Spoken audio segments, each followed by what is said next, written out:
Very good morning to all of you dear बच्चों, कैसे हो? मजे में ना। तो पहले बच्चों, आप लोग देख रहे हैं आपका अपना यूट्यूब चैनल जिसका नाम है केमिस्ट्री हब। मैं हूं आपका दोस्त, आपका टीचर, आपका फ्रेंड केमिस्ट्री आर्नो।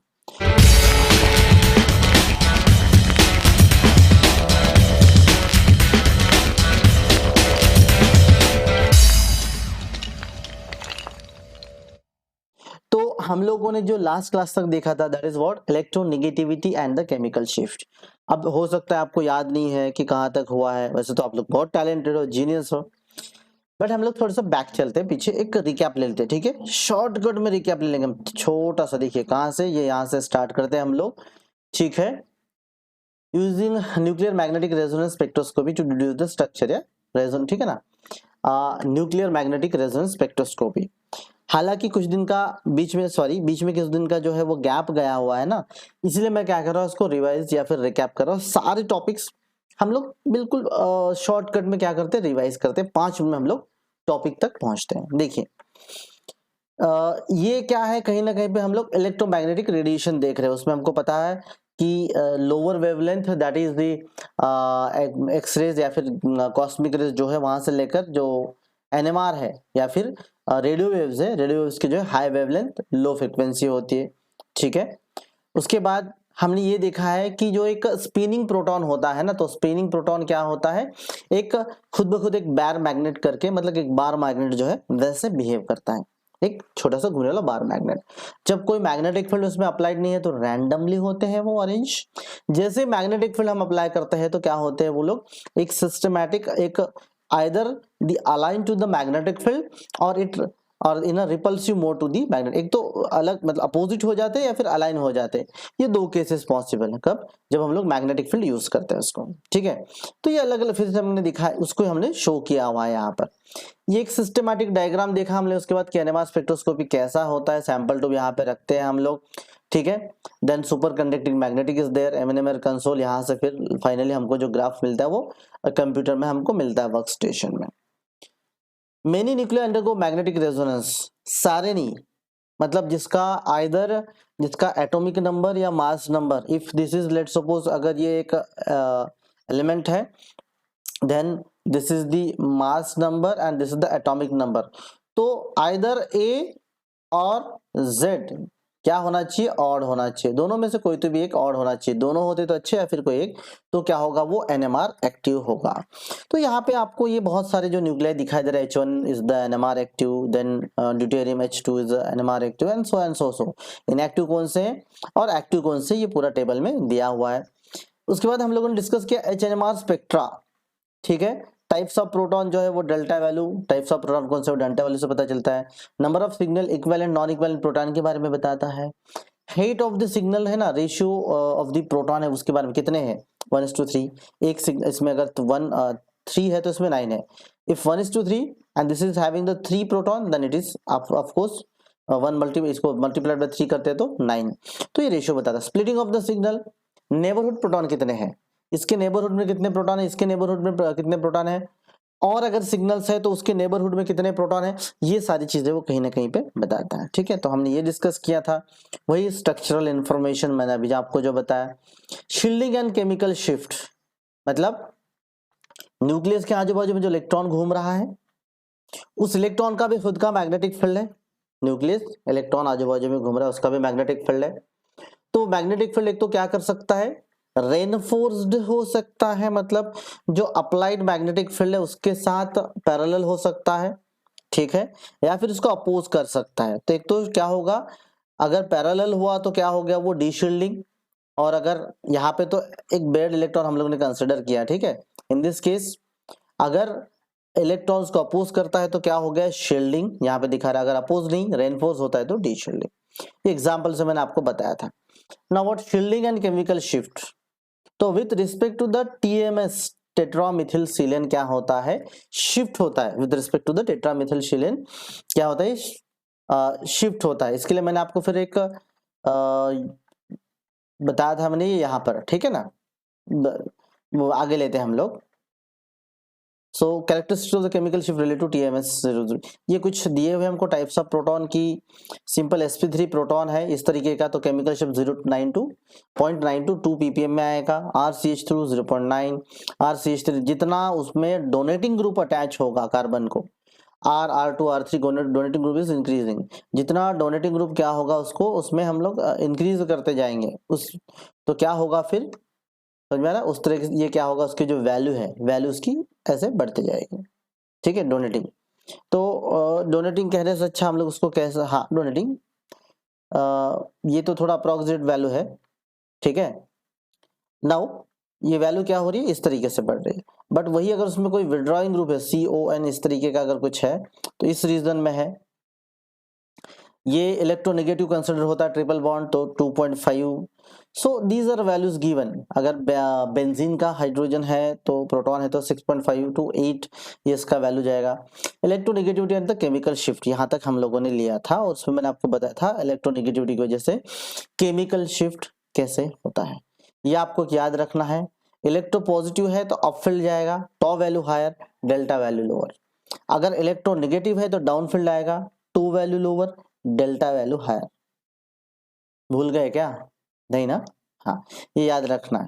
ठीक है, now the deshielding effect of the electronegative atom. Deshielding effect जो है इलेक्ट्रोनेगेटिव एटम तो उसका क्या होता है, देखिए यहाँ पे एक एग्जांपल है, इलेक्ट्रोनेगेटिविटी डिक्रीजेस, तो electronegativity decreases what happens, the electronegativity value we are showing here, actually जो मैं आपको डिक्रीज हो रहा है वो देखो 4, 3.4, 3.2, 3, 2.7, 2.2, ये इलेक्ट्रोनेगेटिव वैल्यू डिक्रीज हो रहा है।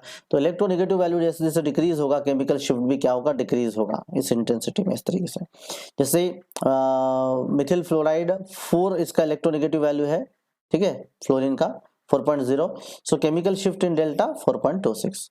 सो इस तरीके से क्या हो रहा है, this is what in this way, in this fashion क्या हो रहा है, ये कहीं ना कहीं पे जैसे जैसे इलेक्ट्रोनेगेटिविटी डिक्रीज होगी तो जो डेल्टा वैल्यू भी डिक्रीज होगी, अगर इलेक्ट्रोनेगेटिविटी बढ़ती है तो डेल्टा वैल्यू भी बढ़ेगा, ये याद रखना है। क्योंकि क्या होता है उसका डीशील्डिंग होता है, डीशील्डिंग होता है तो जो प्रोटॉन्स है ना उसका प्रिसीजन बढ़ जाता है, क्या होता है उसका प्रिसीजन बढ़ जाता है, और प्रिसीजन अगर बढ़ जाता है तो फिर ऑफकोर्स ये होने वाला है आपके सामने। ठीक है, नाउ नेक्स्ट, अब इसी को हम लोग आगे बढ़ा रहे हैं, कौन सा, electronegativity and the chemical shift. Now let's see cumulative deshielding in chloromethanes. So what, यहाँ पर देखो आप क्या हो रहा है, the number of chlorine increases, यहाँ पर क्या हो रहा है, क्लोरीन इंक्रीज हो रहा है ना, यहाँ पर single chlorine, 2 chlorine, here is the 1 chlorine, here 2 chlorine and here 3 chlorine.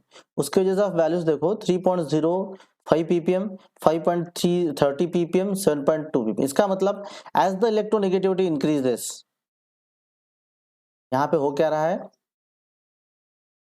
Electro negativity increasing, बराबर है, electronegativity from top to bottom क्या हो रहा है, इंक्रीज हो रहा है, टॉप टू बॉटम इंक्रीज हो रहा है, टॉप टू बॉटम इंक्रीज हो रहा है तो उसके साथ साथ क्या हो रहा है, डेल्टा वैल्यू ऑल्सो इंक्रीजेस। ठीक है, याद रखना जैसे जैसे इलेक्ट्रोनेगेटिव एटम अटैच होते जाएगा तो फिर जो प्रोटॉन्स है, सीधी सी बात है, आप देखो मैं यहाँ पर आपको एग्जांपल कर, ये कार्बन, ये कार्बन के साथ हाइड्रोजन, हाइड्रोजन, हाइड्रोजन, ये हाइड्रोजन का electron, 1 minute, this is the electron of the hydrogen, ये हाइड्रोजन का इलेक्ट्रॉन, ये हाइड्रोजन का इलेक्ट्रॉन। अब अगर ये हाइड्रोजन का इलेक्ट्रॉन है, ठीक है, नाउ व्हाट, यहां पर ये क्लोरीन है and this is the electron of chlorine, ये क्लोरीन का इलेक्ट्रॉन। अब ये क्लोरीन क्या करेगा, and here the electron of carbon, now what will be happen, ये जो है ये दोनों भी इधर शिफ्ट हो जाएंगे नजदीक इधर, तो फिर क्या होगा, ये कार्बन इलेक्ट्रॉन डेफिशिएंट हो जाएगा, now it will just attract this electron, तो ये इलेक्ट्रॉन क्या होंगे, यहाँ पे नहीं रहेंगे, अब ये इसके पास आ जाएंगे।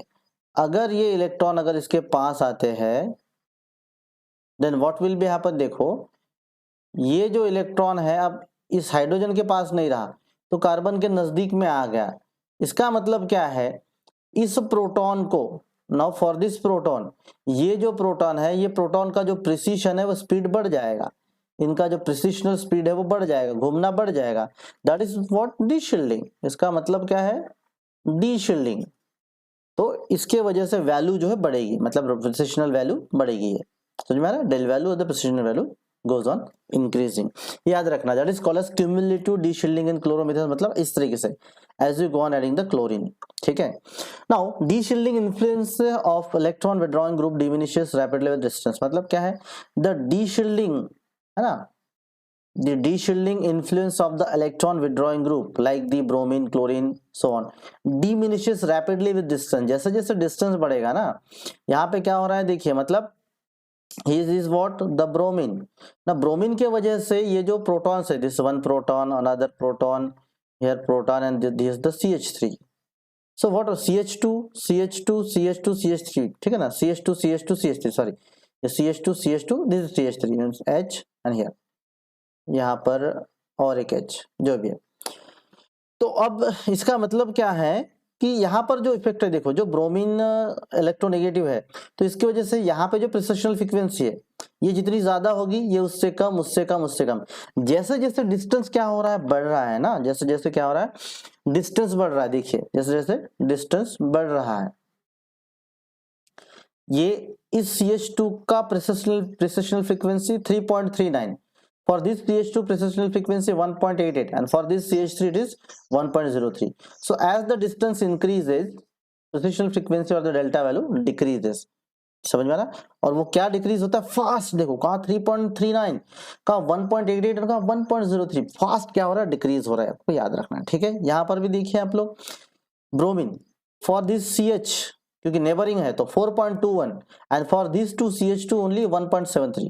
Now you can imagine how fast it diminishes, मतलब जो प्रिसिशनल फ्रीक्वेंसी है या जो इफेक्ट है, सीधी सी बात है, इलेक्ट्रोनेगेटिव एटम का जो इफेक्ट है ना, इलेक्ट्रोनेगेटिव एटम का इफेक्ट वो जितना दूरी पे जाएगा, this the one bond separation, तो one bond separation 4.21, now here two bond separation 1.731, तो शायद अगर यहाँ पे 3 बॉन्ड सेपरेशन है तो वो 0.23 something whatever it may be 23 वगैरह जो भी है, तो जितना डिस्टेंस बढ़ेगा उतना ही क्या होगा, प्रिसिशनल फ्रीक्वेंसी कम होगा। तो आप समझ जाओ कि हम आसानी से पता कर सकते हैं इस वैल्यू से कि कितने टाइप के प्रोटॉन हैं। यहाँ पर देखिए type 1 proton, here 3 types of proton in this compound, 3 types of protons are there. How many types, 3 types of protons, proton type 1, proton type 2 and proton type 3। हमको इस वैल्यू से आसानी से पता चल जाता है, बहुत सी चीजें पता चलने वाली हमको है ना, कि नेबरिंग प्रोटॉन कौन है, स्प्लिटिंग स्पिन स्पिन कपलिंग से वगैरह बहुत सारी चीजें। सो